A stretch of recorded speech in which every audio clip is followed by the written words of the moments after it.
Sa atong unang pagbasa, gibutang dinhi nga ang Ginoo may warning sa katawhan sa Israel sa ilang paglangay-langay, pagtukod pagbalik sa templos Ginoo.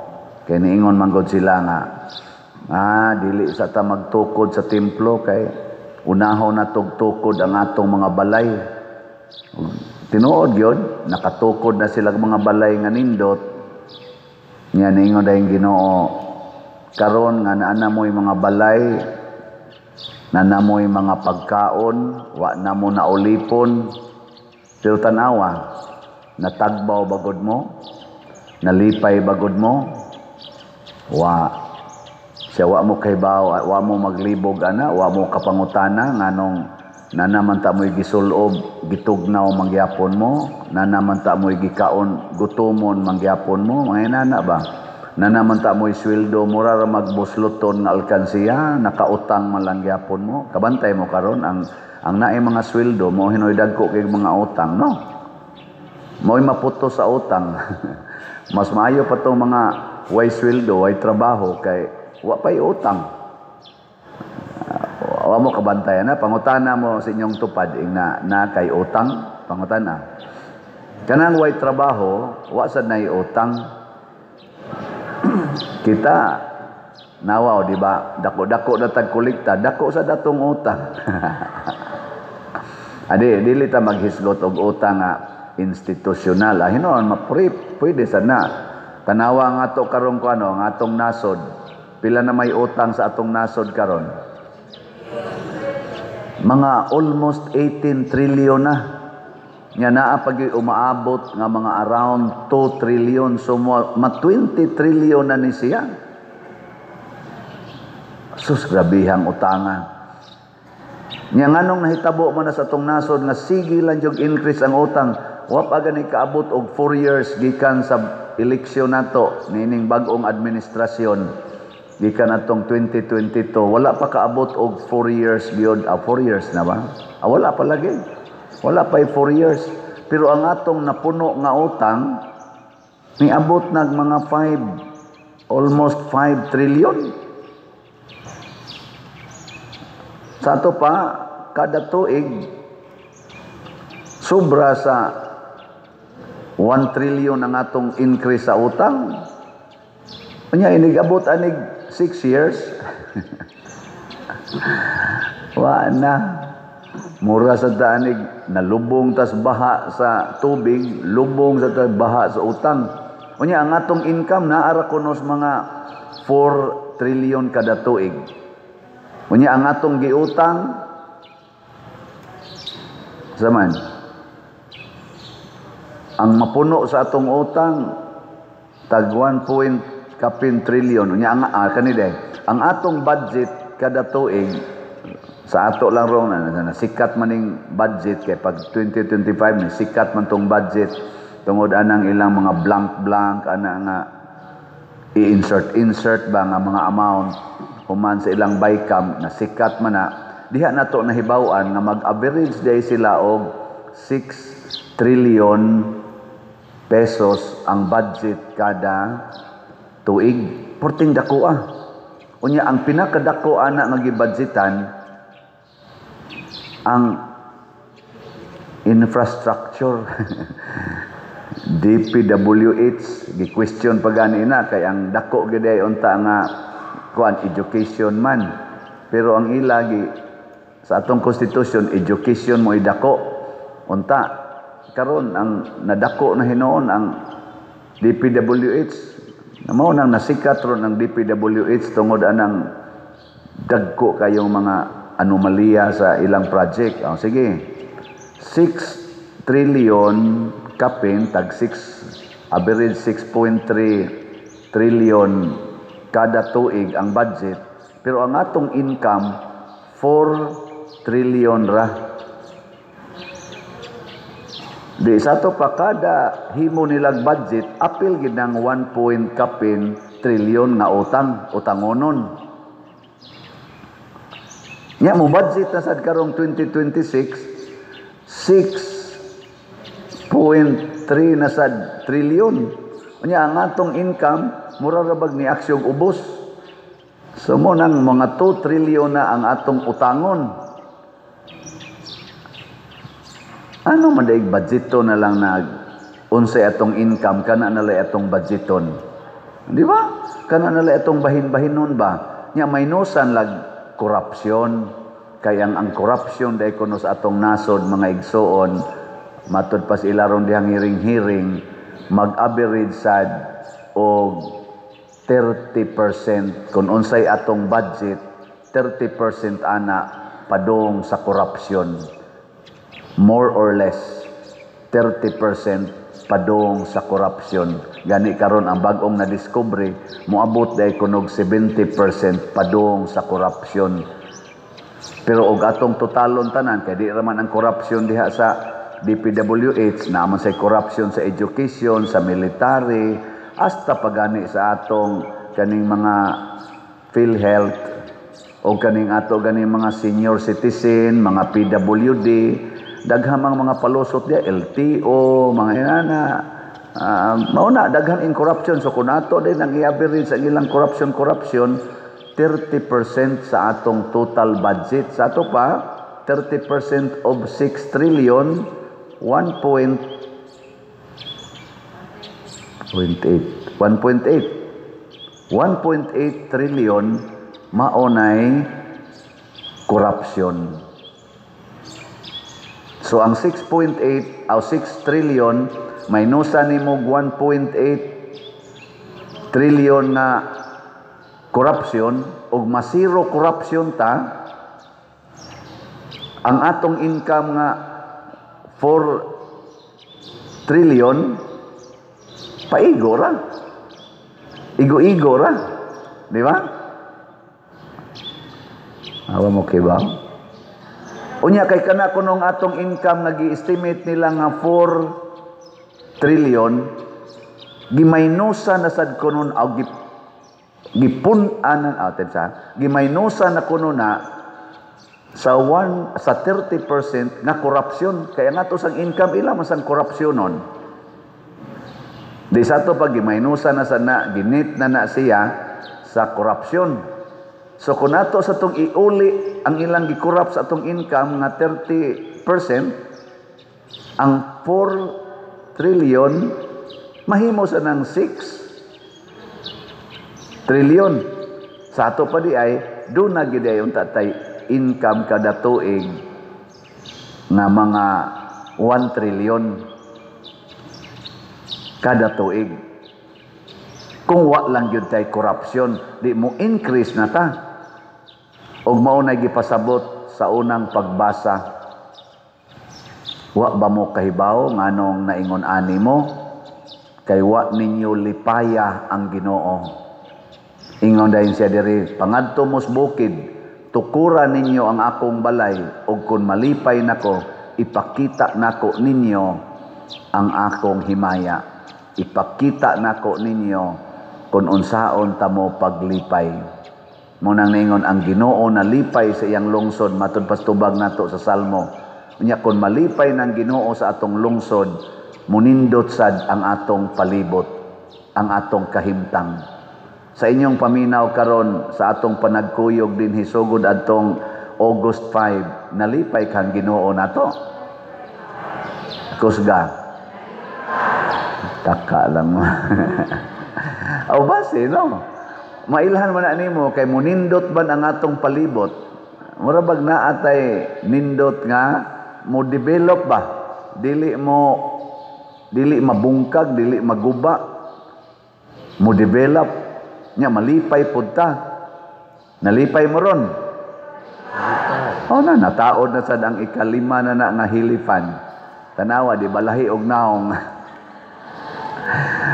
Taloyo ba? Anya, basin karong adlaw mahumag tao diri ang ikaunom. Na naman niabot naman pero wala pa mo bayad ana ang nidunit.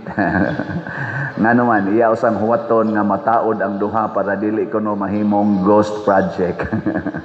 So mo na ato nang iampo nga mudayon tog dunit no.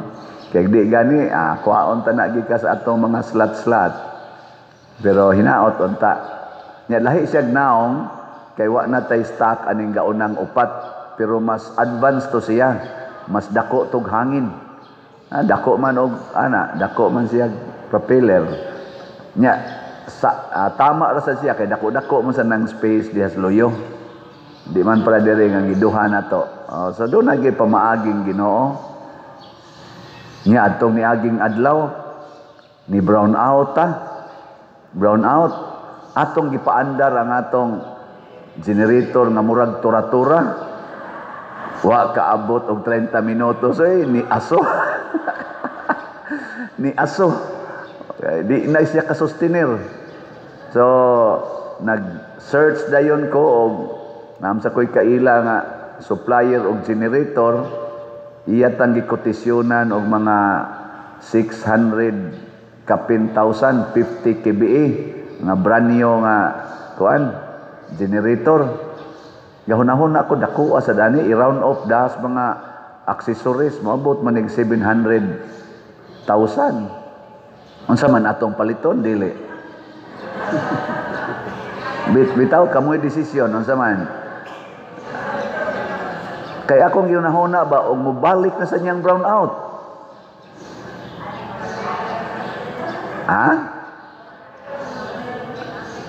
Para na ni maigo tag bagyo. Nya mga tumbang poste.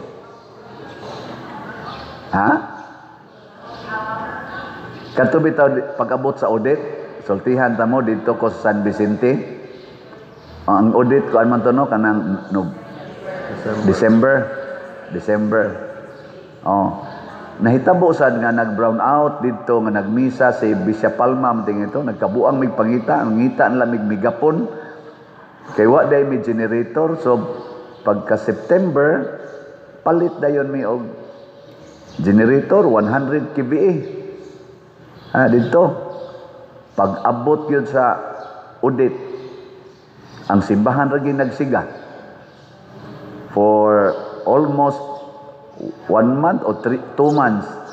Ang simbahan ra gyud mo'y nagsiga didto nag-charge ang mga takatawhan. Wa ra ba mo bayad? Sige lang charge, sobra 300 to 500 katao kada adlaw gikas buntag ngadto gabi. Mo average mi og tag unom ngadto sa 8 ka containers na diesel ang i-feed na mo. Why kolekta? Why kanana?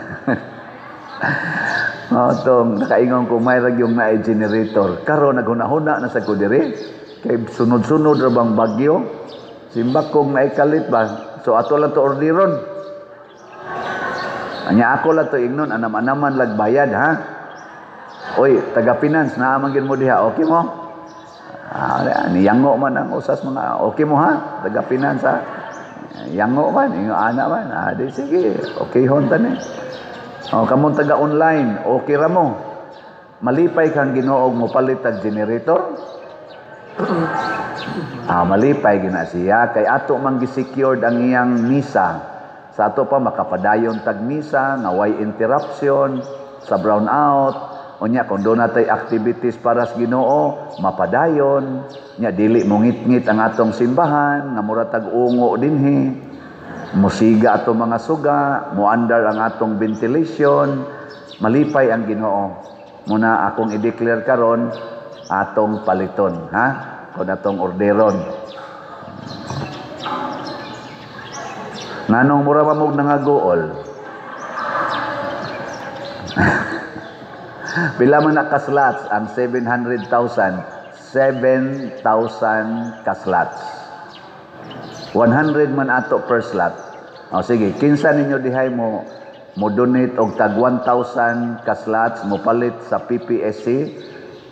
Pitura ka tag 1,000 slots. Sige. Pitura ka tag 1,000. So nagkinahanglan na tag 7 ka donors. So muna itong challenge sa generator. Nya kada andar sa generator mo andar sad ang gracias Ginoo padong ninyo. Ang nagdonate ani kada tuyok man ika mas daghan na padung kay kada tuyok man. Oy, sudan sa kanang andar mas daghan pa nas tuyok.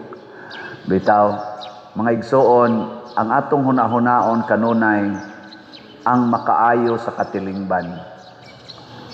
Gi-install na sad ang atong internet, atong mga kaning kamera para sa atong live streaming na nalay usa ka gadget nga kuwang para mulihok na. Bantay mo, yan na tayo kamera dire, yan na si kamera dito sa Loyo, makita na ng inyong mga naong. Tingali karong simana, karong Domingo makita na mo kung ma-deliver na to ang katong ilang sa kanang makina nga ang kadang gadget nga para mag sa kuan ba sa live streaming ba. Makita niya ng inyong mga naong din. Hibaw mo pila ni kantidad? Naa sa siya 100,000. 100,000. So ipuno nato sa generator 800,000. So ug naay gusto ninyong mo sponsor na murag pang kuan gid ba pang challenge gid nga sponsor para aning duha kaning kamera o kaning generator 1,000 slots ang challenge. Naman tay 162 slot challenge sa regular nga mga buyer sa slot sa PPSC. Natay special slot challenge 1,000 slot challenge. 8 kabok 1,000 slot challenge, ha? Ug naa na malipay yung Ginoo ninyo, pero duko-duko ra mo diha moingon mo tay kwarta isod kay nastanan nya naadjud kay kapasidad ba nya magduko-duko ra ka maliwat gyud kang Herodes. Kinsa man ni Herodes, nagpahimo siya sa kalipay, sa bahandi, gahom, isip hari, iya paganing gikabit ang asawa sa iyang igsuon, niya kay nibadlong man si Juan nga magbubunyag, iya pag yung gipunggutas liog, para lang yun mahilom, para siya magmalinaon, para siya malipay, pero pagkadungog niya bahin ni Jesus, na disturbo na sad siya, wa mapadayon ang iyang kalipay, wa mapadayon ang iyang kalinaw, disturb kay siya. Nga naman, kay wa siya mulipay sa Ginoo, ang iyang kaugalingon, ang iyang gilipay. Muna kamong mga milyonaryo, ni amang mga milyonaryo din sa atong parokya, sa territorial o sa online parishioners, hala, palit mo 1,000 ka slot challenge. Sinsiyo ra gid na ninyo. In kapader, kadtong na-appeal sa flood control, pwede to mo palit? Pwede. Pwede, di lang nato i-announce. Pwede. Pero ayaw na mogbalik anang inyong binuang. Tungod kay nipalit na mo og slot para sa Pangginoo, pasabot, nagbasol na mo. Isintro na ninyo ang Ginoo. Nganong di man dawaton sa Ginoo? Dawaton, bisag ka na pang ilang gitawag ron na sikat kayong mga revelation na nagbinuang sa flood control, di na dawaton sa Ginoo magbag-o sila, dawaton. Mao na nga magbasol, maghinulsol, dili kay magsigilag gumbol-gumbol samang Herodes, gasigi gumbol-gumbol, wa gyud magbasol. Hangtod naning apil na lang po siya desisyon nga patyon si Jesus sa dihang nagkita sila. Iyang gi-turn over balik ngadto ni Poncio Pilato aron hukman. Dili nato patyon ang Ginoo mga igsoon, dili sad nato patyon ang atong simbahan. Atong atimanon, bahala nagmasakitan ta, magantos tagpalit og slot, ibutang nato sunahona kung sa atong gibuhat nalipay ang Ginoo, lipayon sa tas Ginoo. Ang mga Israelita gisakit sa Ginoo sa dihang ilang gilipay ang ilang kaugalingon lamang. Pero sa dihang ni antos sila og ni sunod sa sugo sa Ginoo, gilipay na pod sila. Muna kini mga propeta mo pahinumdom gid ni ang pulong sa Ginoo, mo pahinumdom gid nato. Hunong na sa imong pagsigig lipay sa imong kaugalingon. Gamita ang imong gahom o ang imong bahandi paglipay sa Ginoo. Ug unsa man gyud kalipay sa Ginoo, atimana ang simbahan, atimana ang katawhan sa Dios at timana ang mga kabos ug mga nanginahanglan. Naot unta ang ato mga politicians labi na dinis atong nasod nga baga nagyug ig mga naong di nagyud dutlan hapit og mga pulong sa katawhan. Bisag magrally pa ang mga tao, mura lang gyud gwa. Bisag naanay na nga matay, naanay na nga lusno, klaro na gyud kaayo ang ilang binuhatan. Baga gyud kaignaong. Lingi ay mong tupad. Ingna nipis na ang imong naong. Ingna ba na nipis imong naong? Kada bang di na gid bitaw mauwaw nga mamakak at tubangan sa publiko? Ato na kaning hunongon oy. Di ba? Nga magampo ta nga di unta sila masama kabato o kasing-kasing ni Herodes. Aron dili ni sila masigig kapresyor kining ilang pagsigig pangawat, kining ilang sigig pangwarta, bunga ni sa way katagbawan na kasing-kasing. Kanabang kasing-kasing nga naghigwaos, kasing-kasing nga way katagbawan. O ngano man, kayang ilarang kaugalingon ang ilang gilipay, dili ang Ginoo. Maunay warning sa Ginoo sa atong first reading. Sige mog kaon, gutom lang gyapon, sige mog puyog balay, mura ra gyapon mog way balay.